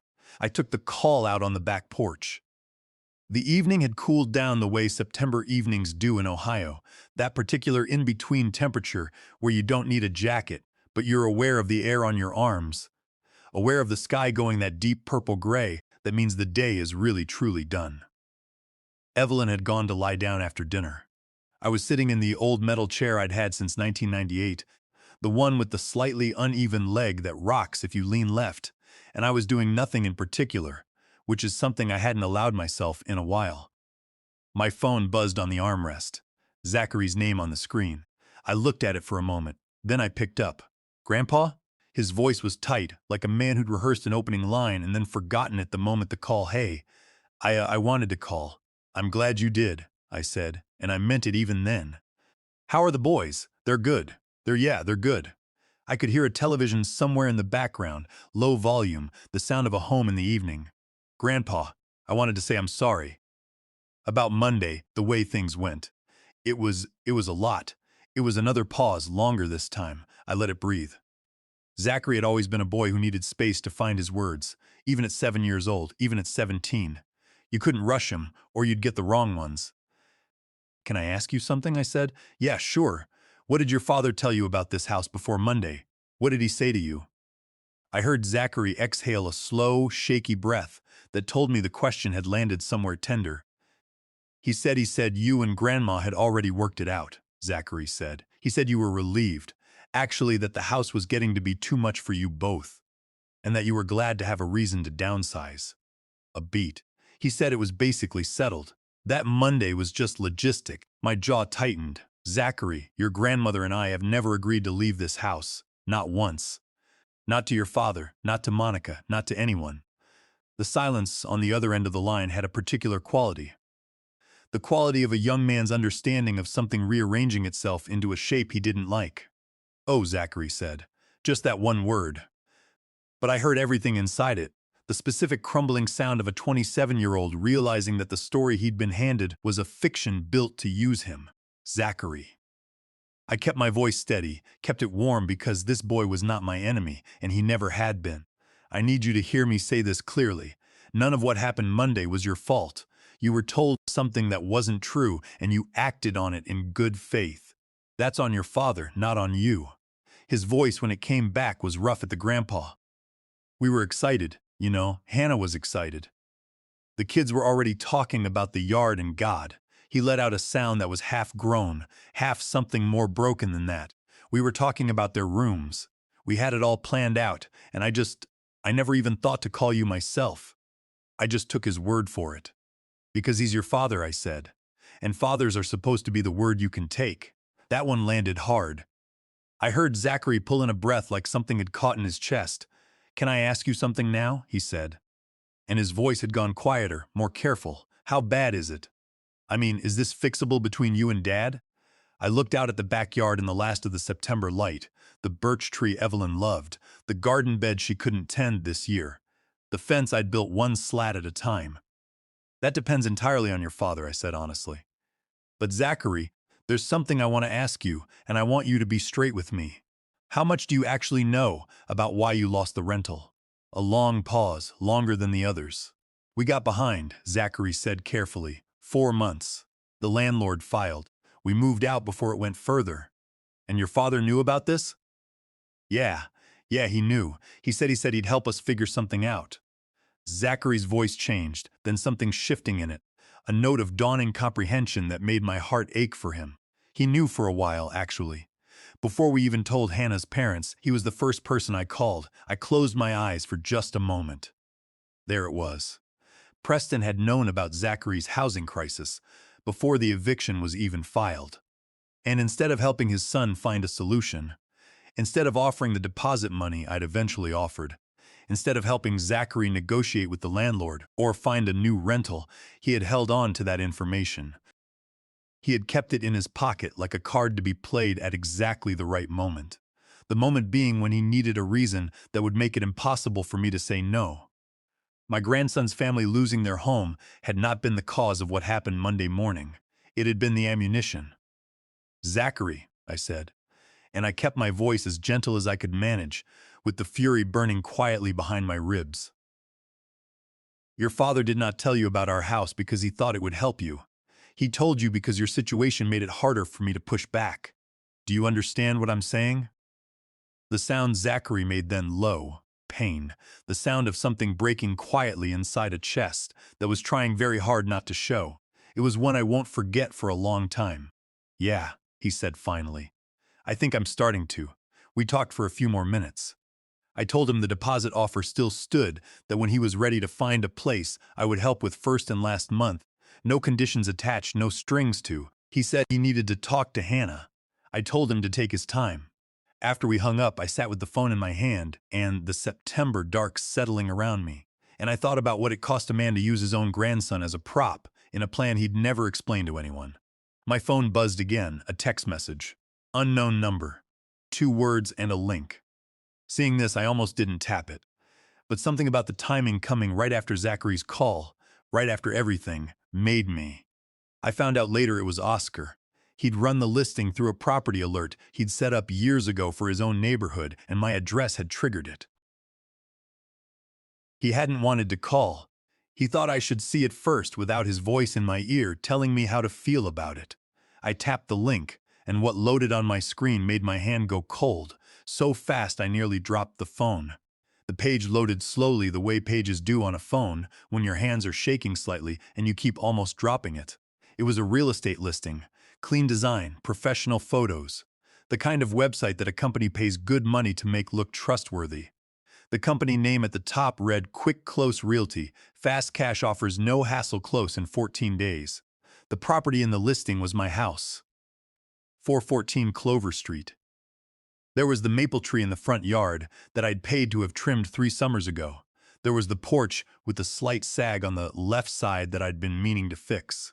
There was the front window where Evelyn's reading chair was visible as a soft shape through the curtain. Jeeked. Jeeked. My house photographed from the sidewalk listed on a cache by real estate website I had never contacted, never authorized, never heard of. The listed price was $241,000. I sat very still on that porch chair for a long moment. The phone screen glowing in the September dark, the market value of our home. I knew this because Lawrence had mentioned it when we updated the trust, was approximately $287,000. The difference between those two numbers was $46,000. That is not a rounding error. That is not a negotiating starting point. That is the price you accept when you need to sell something fast and you don't care what it costs because the money isn't yours to begin with. I called Oscar. He picked up on the first ring, which meant he'd been awake, which meant he was the kind of man who stays awake when something is still unresolved, and I had always liked that about him. I said, I need you to look at I'm going to send you a number. Can you text back what you find? Send it, he said. I forwarded the link and then I sat there, listening to the night sounds, a dog somewhere down the street, a car passing on the main road 2 blocks over the particular quiet of a residential neighborhood at 9 in the evening, and I thought about what I was looking at, a cash buy company. I'd seen advertisements for companies like Quick Close on bus benches and late-night television.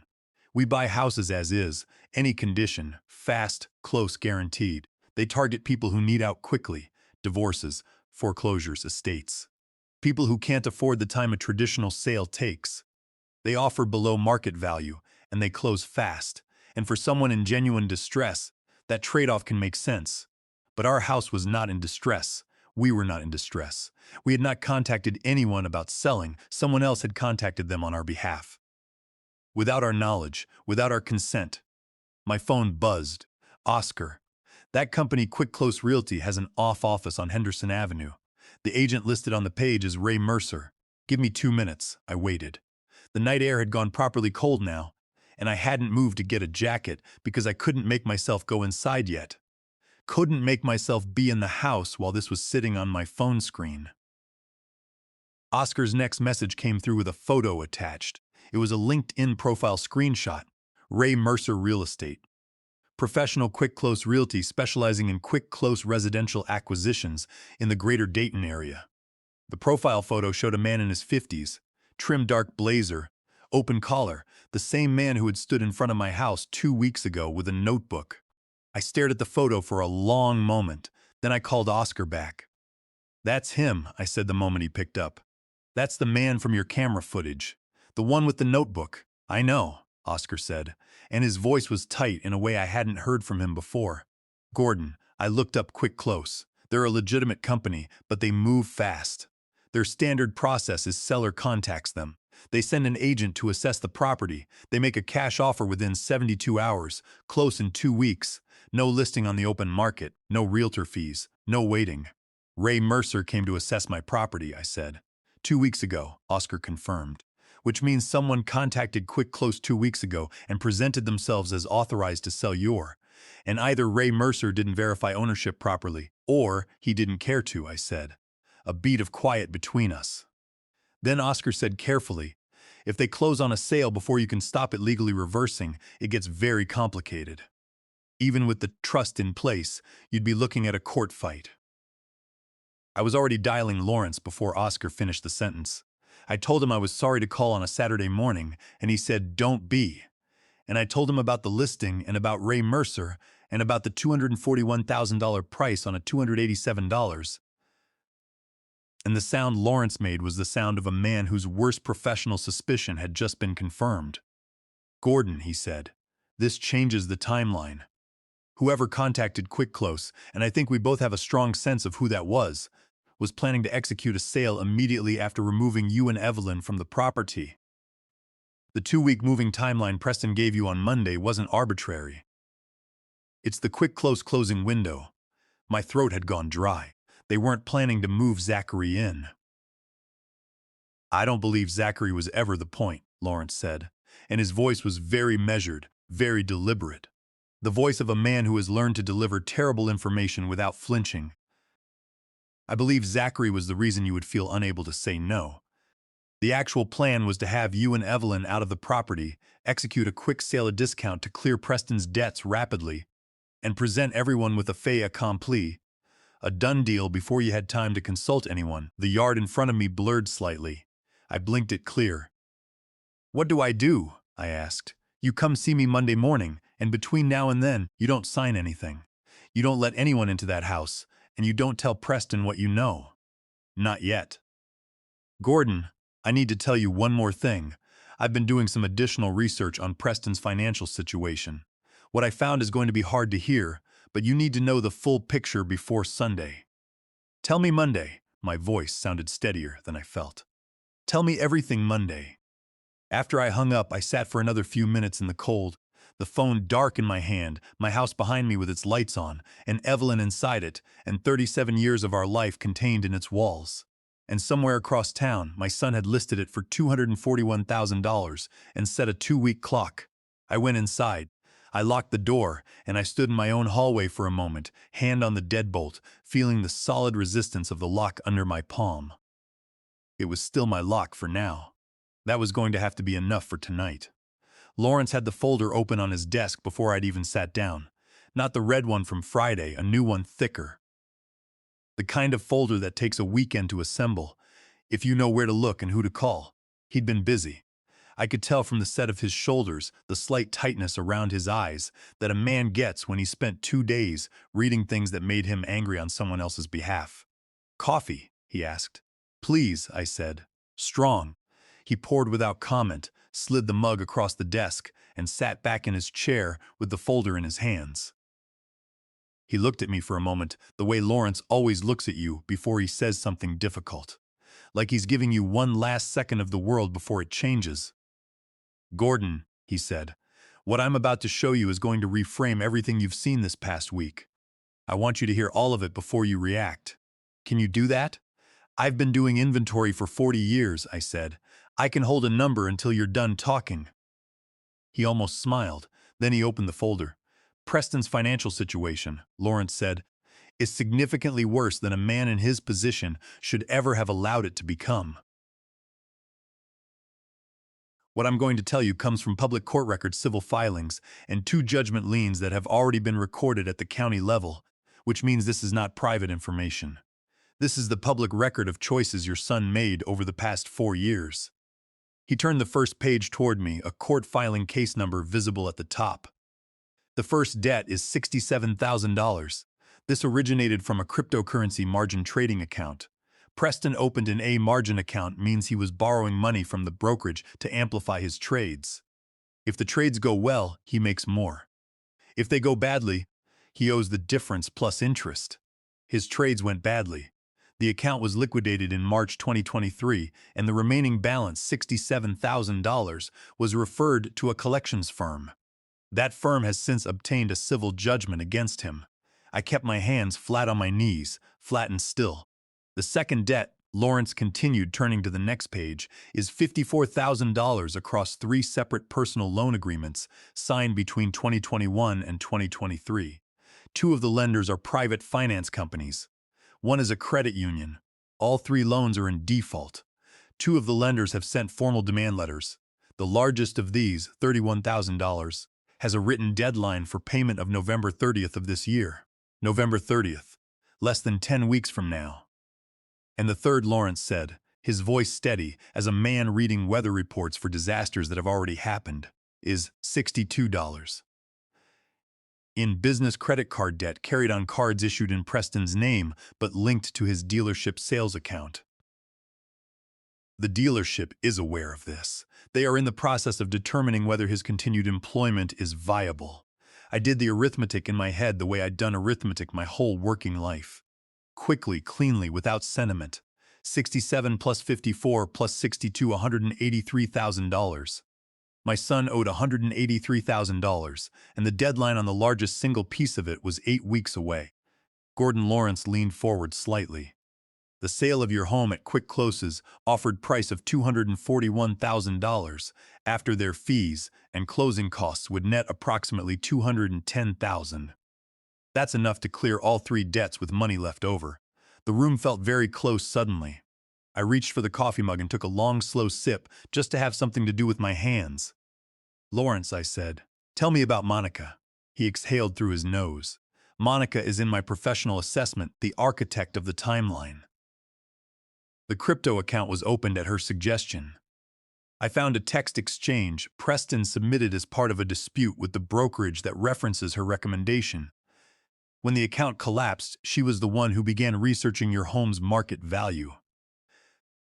The quick close inquiry was made from an email address registered to her event planning business. She presented herself as a family representative authorized to discuss a potential sale. She presented herself as authorized. I repeated my voice flat. She had no legal authority to do so. Lawrence said firmly, "None whatsoever," and Quick Close's failure to verify ownership is a problem for them as much as for her. I've already sent a cease and desist to Quick Close on your behalf effective this morning. The listing will be down by end of day. Something loosened slightly in my chest. Not relief, not yet, but the specific easing of a man who has found solid ground under one foot, even while the other is still searching. What happens to Preston, I asked, if the house doesn't sell? Lawrence looked at me steadily. Bankruptcy most likely. His credit will be severely damaged. The largest creditor may pursue wage garnishment. That's a court order requiring his employer to withhold part of his paycheck to satisfy the debt. He may lose his position at the dealership regardless, and that's the consequence of the choices he made. I said yes. Lawrence said simply, "It is." I stood up, picked up my jacket from the back of the folder sat on Lawrence's desk between us. All those numbers, all those judgment liens, all that wreckage my son had built and then decided was my problem to absorb. "Lawrence," I said, "I want to move forward with everything we discussed Friday, the full plan, whatever order you need it in." He nodded and stood to shake my hand. "I'll have the documents ready by Wednesday. And Gordon, I know this is your son. I know what that costs." "It costs what it costs," I said. "That doesn't change what's right." I drove home a different route than usual, the long way past the dealership on Henderson, where Preston had worked for 11 years. Big glass windows. Cars lined up in the lot, a sales board visible just inside the entrance. I could see Preston's name on it from the road, third from the top. I thought about a boy who had learned somewhere along the way that the easiest money was someone else's. I thought about where that lesson had come from. And then I drove the rest of the way home and didn't think about it anymore because some questions don't have answers that help you and I had work to do. I noticed it the moment I walked through the front door on Tuesday morning. The wall above the fireplace was wrong. It took me a full 3 seconds to identify it, the way your brain registers an absence before it can name one. I stood in the middle of my own living room, jacket still on, keys in my hand, staring at the space above the mantel where something had hung for 31 years. The nail was still there. The small shadow mark where the frame had protected the paint from fading was still there. Even the little hook of picture wire was still looped on the nail. But the photograph was gone. Our wedding photo, June 1973, taken on the steps of St. Michael's Church. The oak frame Evelyn had chosen herself from a shop on 5th Street the week before our first anniversary. In it, she is laughing at something just past the camera's left edge. I have never known what, and I have never asked, because I have always loved that I don't know. In it, I am looking at her instead of the lens, because even then I already understood where the more interesting thing was. 31 years on that wall. Gone. My chest went tight in a way that had nothing to do with my heart, and everything to do with something older, something closer to grief. I searched the living room behind the couch, along the bookshelf, on the side table. I checked the hallway. I found it, in the storage closet off the kitchen, propped against the back wall behind the box of Christmas decorations, face turned inward. So you couldn't see it unless you went looking. Someone had put our wedding photo in a closet and turned it to face the wall. I called Preston. He picked up on the 4th ring, which meant he'd seen my name and taken a moment to prepare himself. His voice was smooth, professionally. "What's up?" "There's a photograph missing from above my fireplace," I said. "Our wedding photo. Do you know where it is?" A brief pause, shorter than the ones from last week, which meant he'd gotten better at managing them. Monica might have moved it when she was there. She mentioned the room needed some freshening up. I think she was just trying to help. The rage that moved through me was so fast and so clean, it almost felt like clarity. "Monica was in my home," I said, moving my belongings. "Without my permission, without my knowledge. She took our wedding photograph and put it in a closet, Dad Preston." My voice dropped to the register I'd used exactly twice in his childhood. The one that meant the conversation for pleasantries was over. "I want you to listen to me very carefully. I have spent the past week discovering exactly what you and Monica have been. The moving truck booked 8 weeks ago. The key your wife had copied. The apartment on Birch Avenue with the broken elevator. The tape measure your son brought into this house. The real estate company your wife contacted to sell my home without my authorization. The mortgage application filed in my name in 2021 with a signature that was not mine. The line went so quiet I could hear him breathing. I don't know what you think you're. I'm not finished. I pressed 2 fingers against the bridge of my nose and kept going. I have an attorney who has been building a file since Friday. I have camera footage of your family entering this property without consent. I have documentation of a forged signature on a federal loan application. And I have a trust document that you have never read and never thought to ask about, which is going to answer every question you think you have about this house. Dad. His voice had changed now, the warmth stripped out of it, something harder and more desperate underneath. You're making this into something it isn't. You're confused. You've always had trouble seeing the big picture when it involves family. Don't? The word came out like a door closing. Don't you dare tell me I'm confused. I managed a warehouse inventory for 40 years without losing a single case count. I know exactly what I have, Preston, and I know exactly what you tried to take. Fine. His voice went cold and flat, and I heard something in it I hadn't heard before, a kind of recklessness, the sound of a man with nothing left to protect. Fine, Dad. You want to play it like this? Then let the whole family know you'd rather hold on to a house than help your own grandson. I'll make sure Aunt Patricia hears all about how you turned your back on Zachary's kids. I'll make sure everyone knows exactly what kind of man chooses paperwork over people. My hand tightened on the phone until I felt it in my shoulder. Make sure they do, I said quietly, and make sure they also ask you why you needed to sell my home to a cash-buy company at $46,000 below market value. Make sure they ask you about the judgment liens.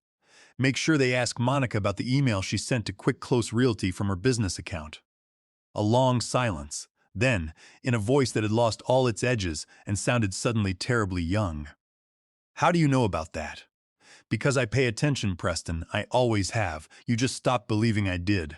I ended the call, set the phone face down on the kitchen, stood at the counter with my palms pressed against the cool surface, and breathed in through my nose and out through my mouth, steadily counting the breaths the way the cardiologist had taught me until the shaking in my hands stopped.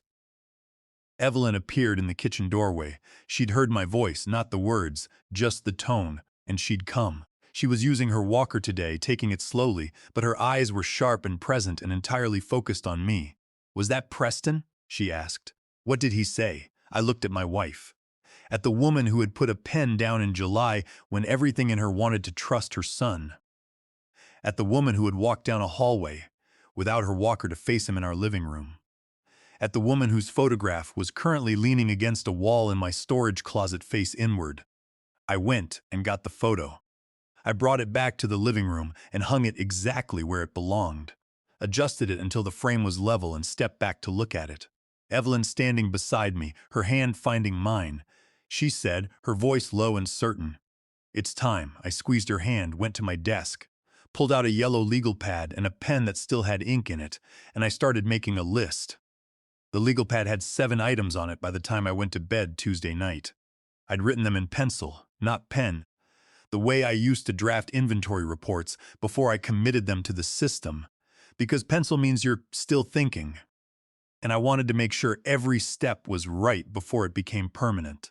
7 items numbered each one depending on the one before it, in the order that the law and common sense required.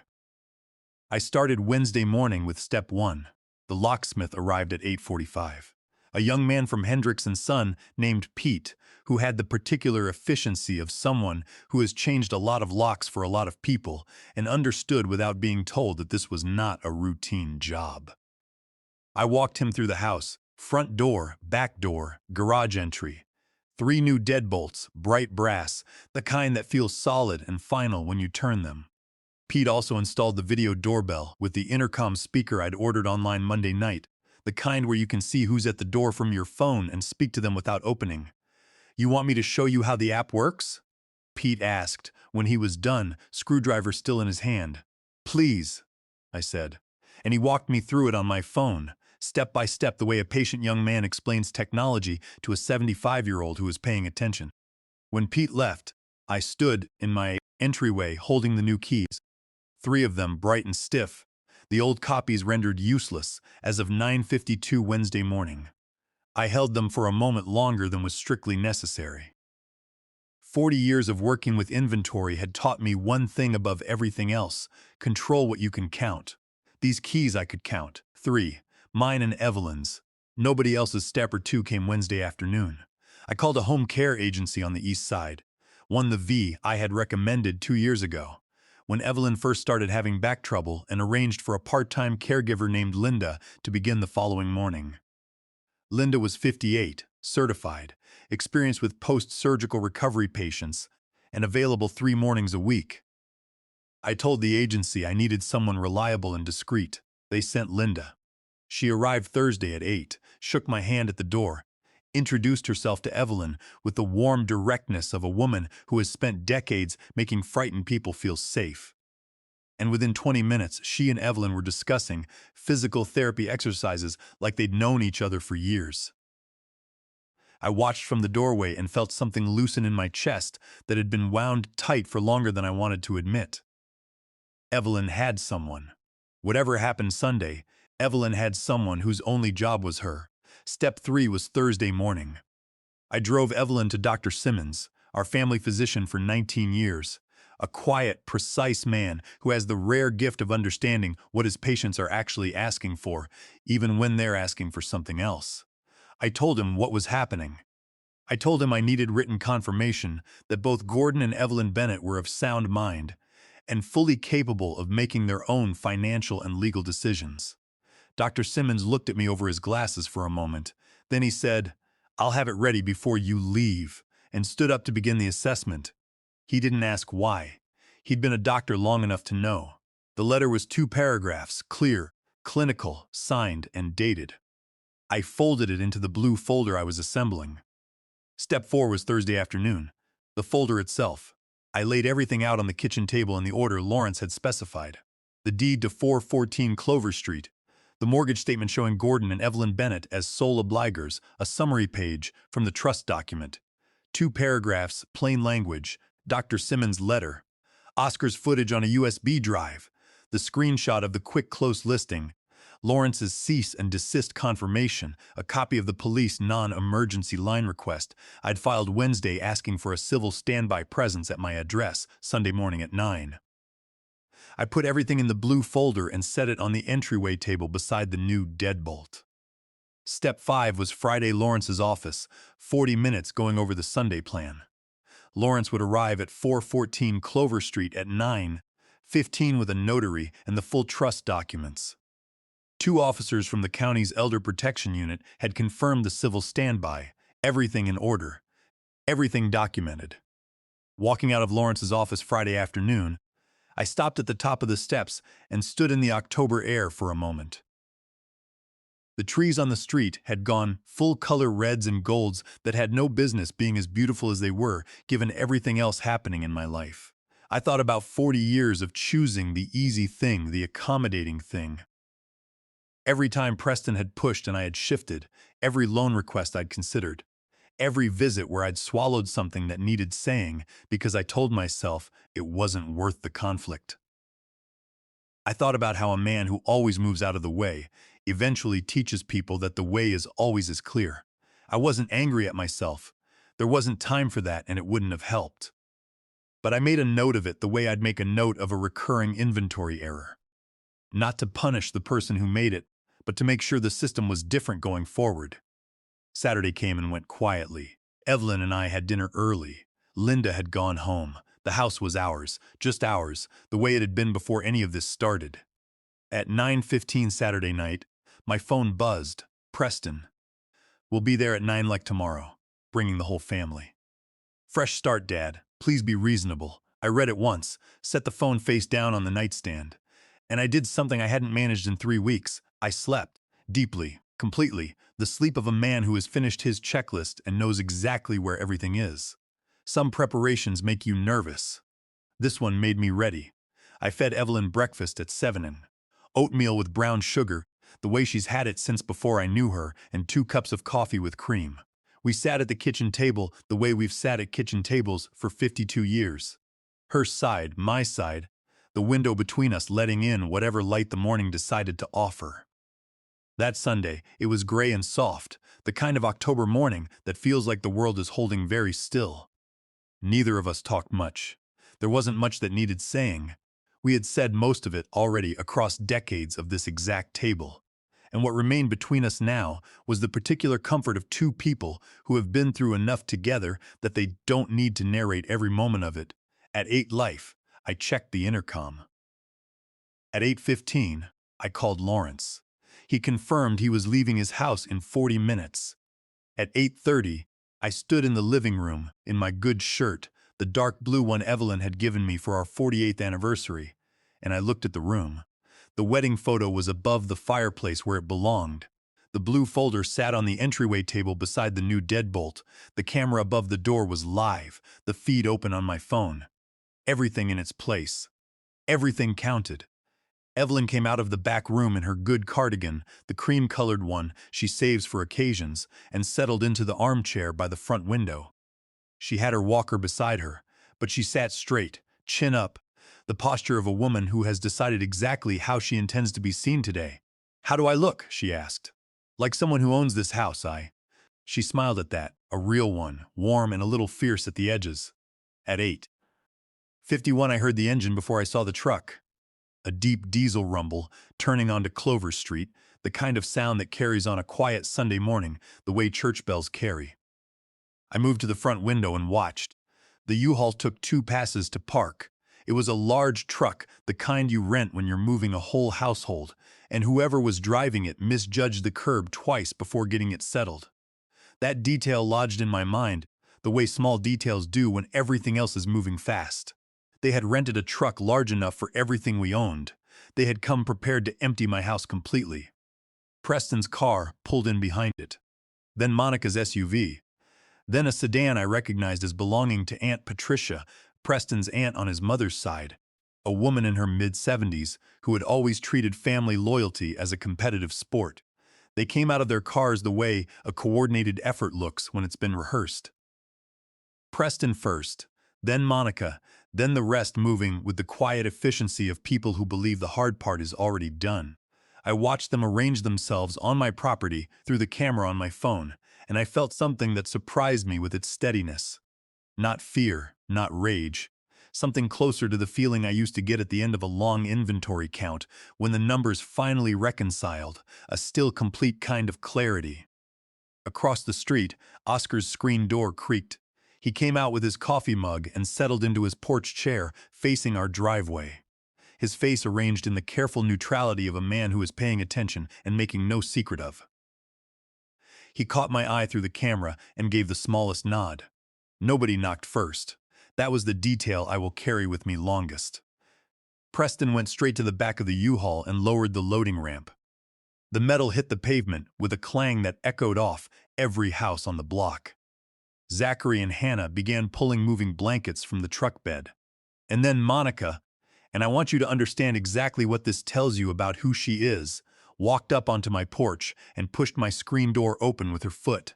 Not her hand, her foot, and propped it open with a cardboard box she pulled from under her arm. My screen held open by their box, on their timeline before they had knocked once. Only then did Preston pull out his phone and call me.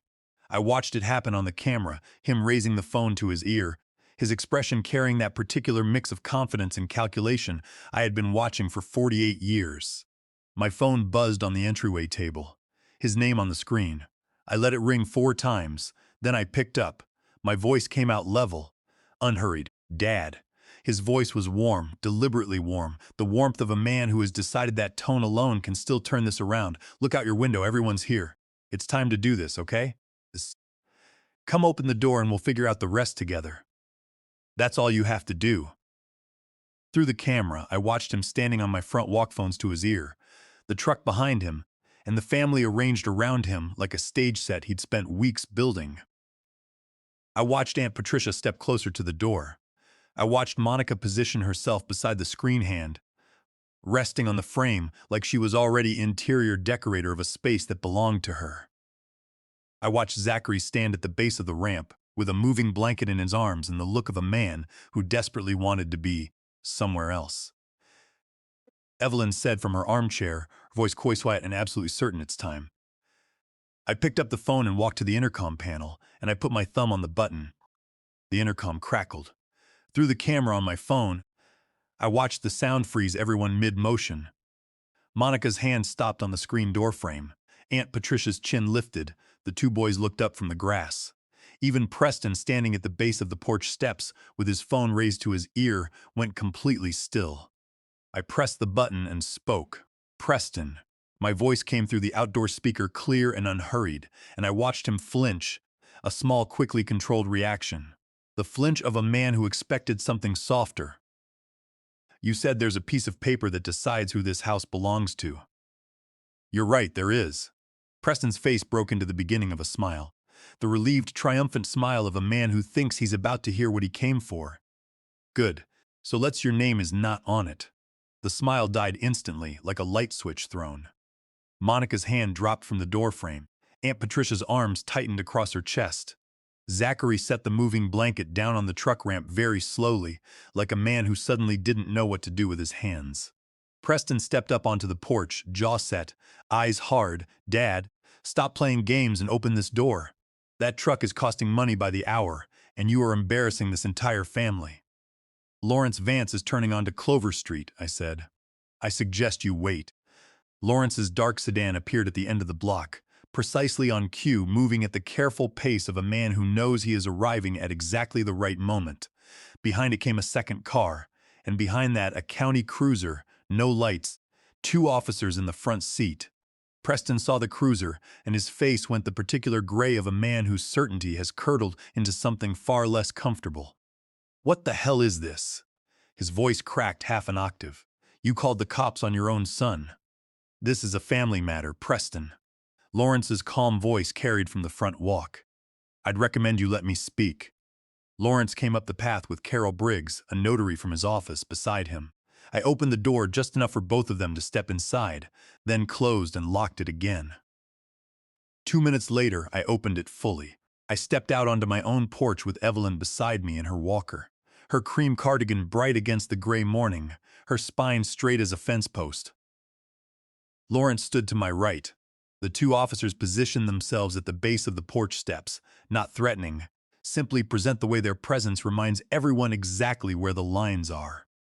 Lawrence spoke in the voice he reserves for courtrooms. The property at 414 Clover Street is held in the Bennett Family Revocable Living Trust, established 1995. Amended February 2022, Gordon and Evelyn Bennett hold lifetime rights of occupancy and full trustee authority. Upon the death of both trustees, the property shall be liquidated and proceeds transferred to an educational fund for their great-grandchildren. Preston Yates holds no ownership interest, no inheritance claim, and no legal right to occupy, sell, or encumber this property. Monica lunged forward and snatched the document from Lawrence's hands, her fingers trembling so hard the pages rattled. She scanned frantically for her name, for any foothold at all. She found nothing. This cannot be legal.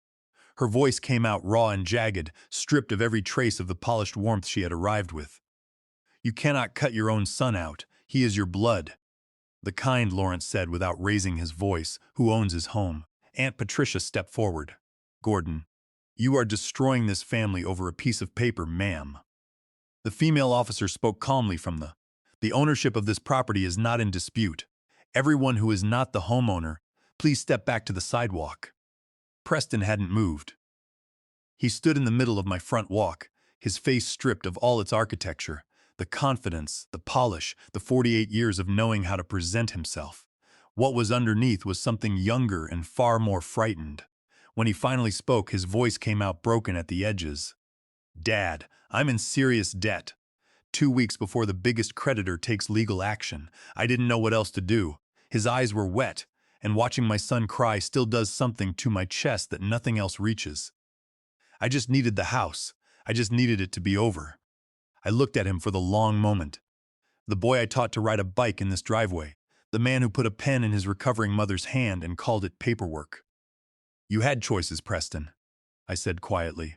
You made them for years, all of them. So you're just going to let me go under. I'm going to let you face what you built. That is not the same thing.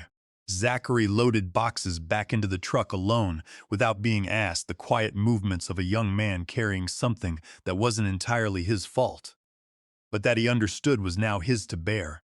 Monica pulled Preston toward his car, her expression having moved past anger into something colder. Aunt Patricia walked past me without speaking. I nodded. She didn't return it. As Zachary reached his car, I stepped off the porch. Zachary. He turned eyes red at the rims. The offer stands. 2 months deposit for you. Not through your father. Call me when you're ready to sign your own name on your own lease. Something shifted in his face like a window opened in a room closed too long. He nodded once slowly, then got in his car. The street emptied car by car until Clover Street was quiet again. I went inside, turned the deadbolt, and stood in the hallway with my hand on the lock and my eyes closed for 3 seconds. Then I went to the living room, straightened the wedding photo a 1/4 inch to the left where the commotion had shifted it, and stepped back. Evelyn stood beside me. Her hand found mine. "Is it over?" she asked softly. "It's over, Evie," I said. She leaned her head against my shoulder and exhaled long, slow, and finally easy. 6 weeks is enough time for dust to settle and for things to show themselves clearly. By December, the trees on Clover Street had gone bare, the last of the October color long blown away. The Ohio winter mornings carried that particular quality, gray, still, and honest, the kind of air that flatters nothing but hides nothing either. Most mornings I came downstairs to find Evelyn doing her physical therapy exercises at the kitchen table, her movements steadier than they'd been in months. Watching her work that hard, that quietly, without complaint or performance, still did something to my chest I couldn't name. Linda came Mondays, Wednesdays, and Fridays. She and Evelyn had developed the easy shorthand of women who have decided they like each other. Inside jokes I wasn't entirely party to, shared opinions about physical therapy held with great mutual conviction. I was grateful in ways that went beyond words. Zachary called 10 days after Sunday. His voice was steadier, the voice of a man who had done some thinking, and arrived somewhere firmer.